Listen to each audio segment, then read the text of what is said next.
guys, welcome back to my YouTube channel. Stella Wekesa here. Thank you so much for the new subscribers. Thank you so much for joining the team. For the returning subscribers, thank you so much for always coming back and watch my videos. Yes, today I'm here with Rev Erick Nyang'or. We are here to talk about the significance of a child in marriage. I know so many people are going through a lot of struggles maybe to get a child, but it's not yet. What I really want to encourage you, I want us to hear the views of Pastor Erick Nyang'or so that we can know how to handle such a case. Thank you so much.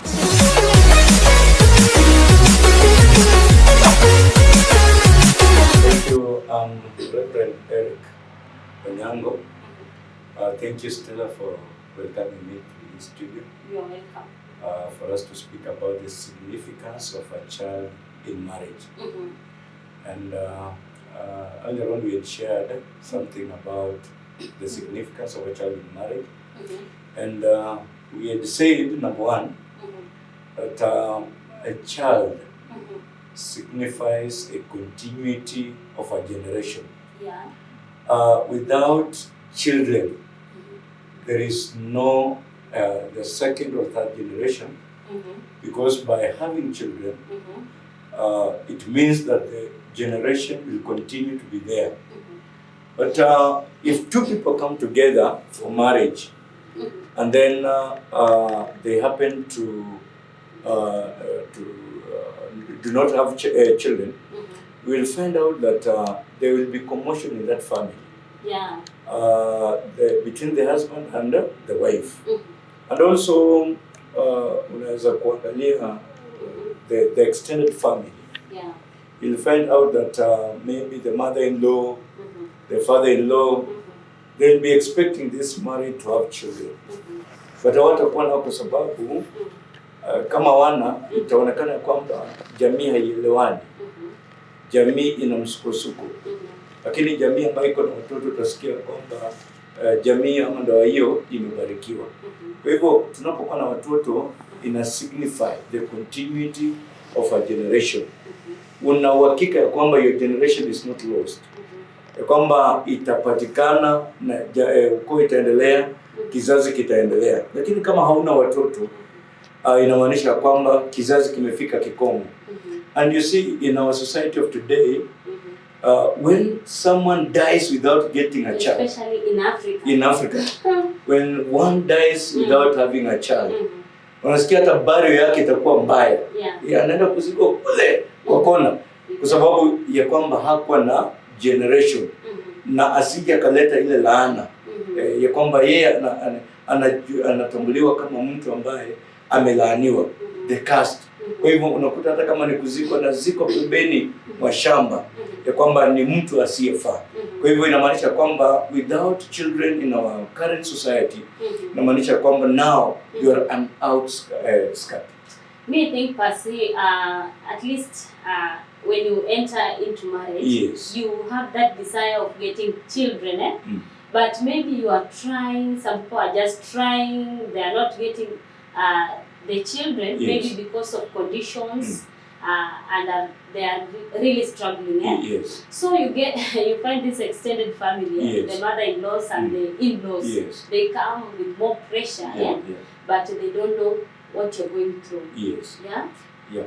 You know, my sister Stella, when the purpose of God in constituting marriage was that this husband and this wife will do what we call living.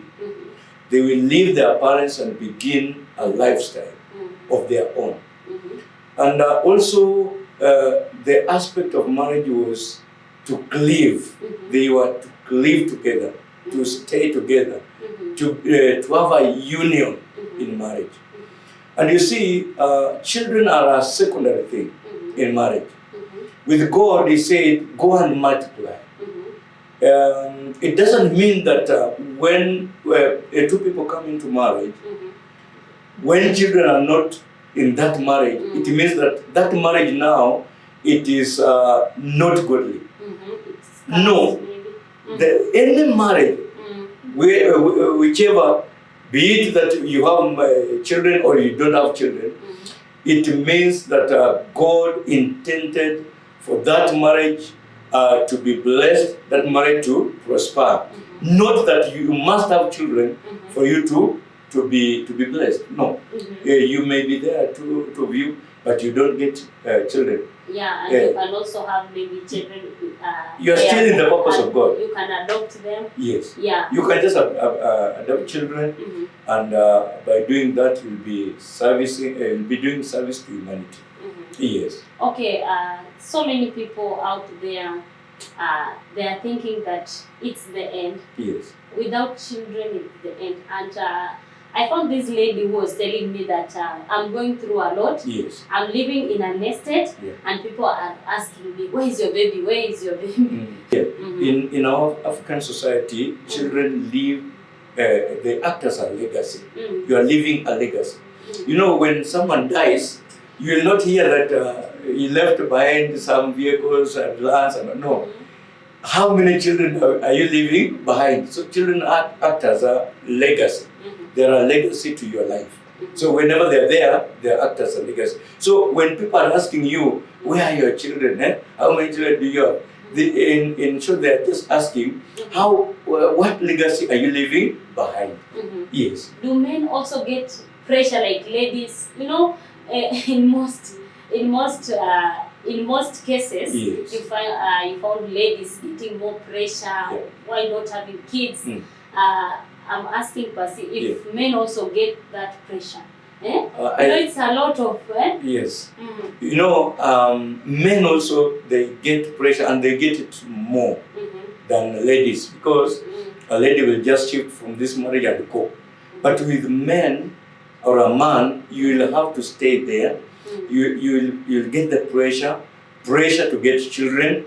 You will be told by your parents, "Oh, brother, go and marry another wife for you to get children." We want to see if you are the problem or the lady is the problem. So the men are having that pressure more so from their parents or their extended family. Yes. But for me, per se, I think when the time is right, God will make it happen. Yes. And if not, you can just leave. Is it? Can the partners enjoy marriage?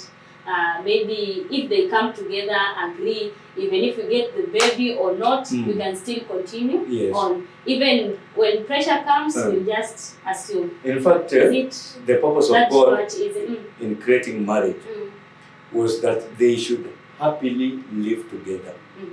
Not just that they get children. Children are there. Children are the outcome of marriage.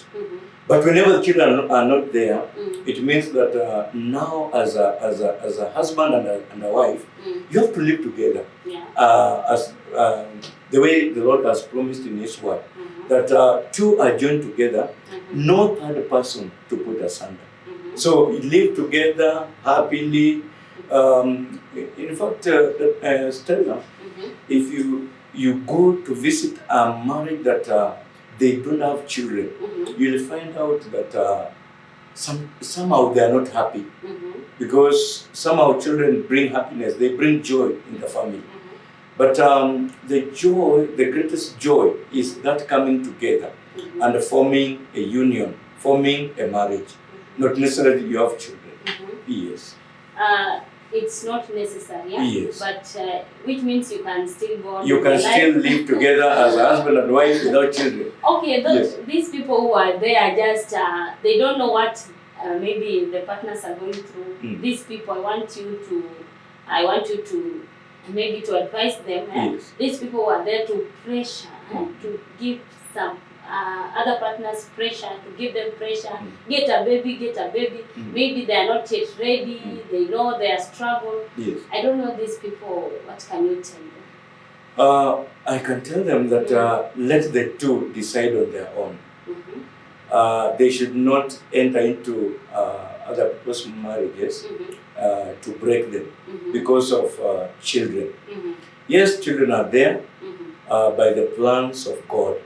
But they should not go into other people's marriage and breaking them. No. That's children not are there by the plans of by the plans of God. Yeah, If God had planned that Stella, you'll get married and have 3 children, you'll have them. If He had planned that you'll have 7 of them, you will have them according to the will and plan of God. Yes, it is not necessarily that it is by force that you get the children. No, don't break any marriage because of children.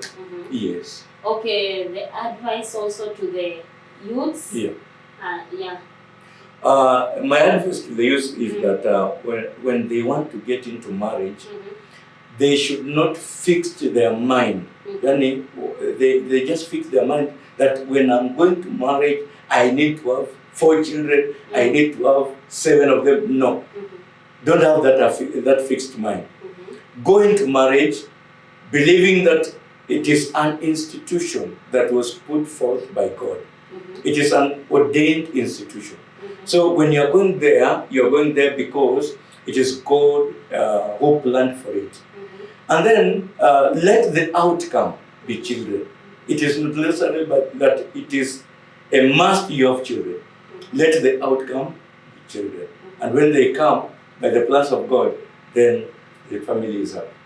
Yes. Okay. They don't come, then also live in happiness. Yeah. Yeah, happiness is a choice always. Yeah, in fact. So the pressure of others should not interfere with your happiness. In fact, you should not break your marriage. As a wife or as a husband, don't break up your marriage because of the pressure from outside.